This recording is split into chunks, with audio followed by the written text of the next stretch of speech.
अगर किसी ने एक गलत बात करी तो उस गलत बात को काटने के लिए आप सही बात भी कर सकते हो। ज़रूरी थोड़ी नहीं कि गलत को गलत बात से काटा जाए, गलत को सही बात से भी काटा जा सकता है। और आज की वाणी है भी इसी पर। अगर कभी खेल खेल में बच्चे हों या बड़े हों, ऐसे किसी से असावधानी से कुछ लग भी जाता है तो लोग एक दूसरे को मार कूट डालते हैं। कभी देखना आप सड़क पे चलते हुए आपस में कभी गाड़ी दो सामने से टकरा जाती हैं तो लोग इतना एक दूसरे के ऊपर गाली गलौज तो करते ही हैं, लेकिन बहुत मारपीट भी करते हैं। अरे किसी एक से अगर असावधानी से गलती हो गई बाई चांस, अगर वो सामने वाला माफ़ी मांगता भी है, लेकिन वो इतना क्रोध में व्यक्ति आ जाता है कि बस किसी भी तरीके से गाड़ी के नुकसान का बदला उसके शरीर के नुकसान जब तक ना करे उसको चैन नहीं पड़ता।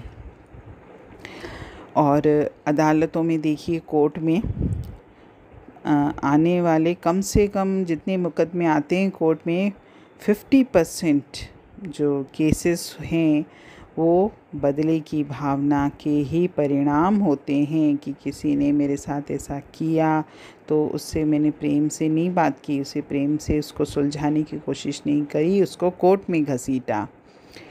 प्रतिशोध एक विष है, एक जहर है जो मनुष्य के अंतःकरण को खा जाता है।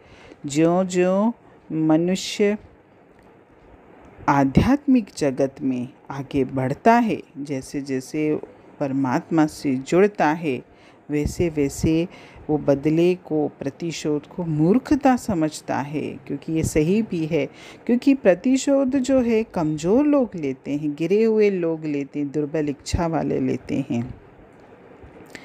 अगर हम उच्च आध्यात्मिक अवस्था में पहुँचेंगे तो अपने आप हमारे अंतर में प्रेम की शक्ति का अनुभव होगा, और वो व्यक्ति जिसने अपने अंतर में प्रेम को महसूस किया वो क्षमा के महत्व को भी समझ जाएगा।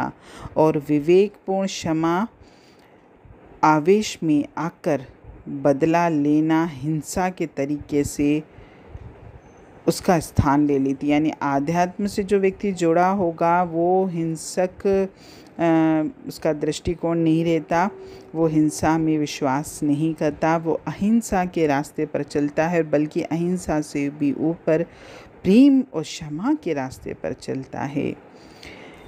प्रतिशोध के स्थान पर यानी बदले की भावना के स्थान पर अगर हम प्रेम की भावना को प्रदर्शित करेंगे तो अपने आप ही जिसने भी मुझे नुकसान पहुंचाया है या जिसने भी मेरे साथ कुछ गलत किया है उसमें पश्चाताप जागृत होगा, क्योंकि उसे लगेगा कि मैंने इसके साथ इतना गलत किया लेकिन फिर भी इसने मुझे रिटर्न में कुछ भी नहीं दिया या नहीं किया मेरे साथ कुछ भी गलत।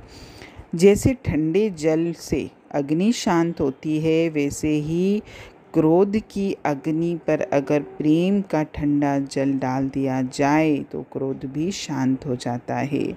प्रेम द्वारा अगर हम बदला लें तो आप अपने आप ही अपनी नज़र में भी, संसार की नज़र में भी और उस परमपिता परमेश्वर की नज़र में भी ऊंचे उठते हैं।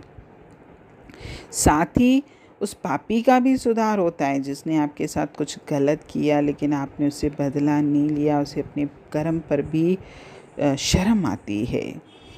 आप अपनी ऐसी शक्तियों का विकास करें, शक्तिशाली बने और इतने ऊंचे उठें कि किसी को भी आपके प्रति अत्याचार करने का प्रलोभन ही ना हो, यानी उसके मन में आपके साथ कुछ गलत करने का विचार ही ना आए।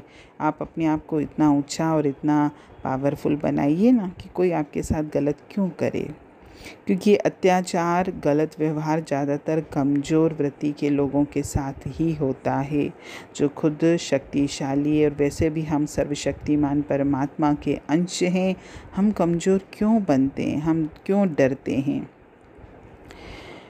अपनी शख्सियत को इतना काबिल बनाइए कि हर मनुष्य मुझसे प्रेम करने के लिए मजबूर हो जाए, मेरे साथ कुछ गलत करने का उसके मन में भाव आए ही नहीं। जब भी जीवन में ज़रूरत हो तो प्रेम, सहानुभूति, क्षमा जैसे दिव्य शस्त्रों का इस्तेमाल करिए और इन शस्त्रों का चमत्कार देखिए। हरि ओम।